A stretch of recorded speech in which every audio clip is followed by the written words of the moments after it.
प्रभो धवलेश्वराय नमो नमः। दीपं यदि परं ब्रह्म दीपं यदि सनातनः दीपाहरत मे पापो पूजा दीप नमस्तुते। धवलेश्वर महाप्रभु संसार सुखी रखंतु। आज शुभ सोमवार महाविशुभ पणा संक्रांति ओडिया नववर्ष समस्त श्रद्धालु भक्त मानक सुख शांति समृद्धिर वर्ष हो।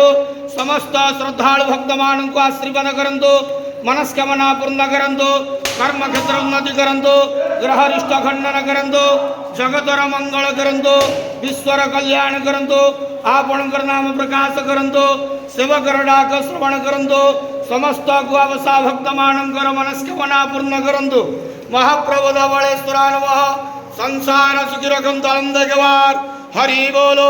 आज महाविशुभ पणा संक्रांति ओडिया नववर्ष समस्त श्रद्धालु भक्त मानक आशीर्वाद करंतु आनंद गवार।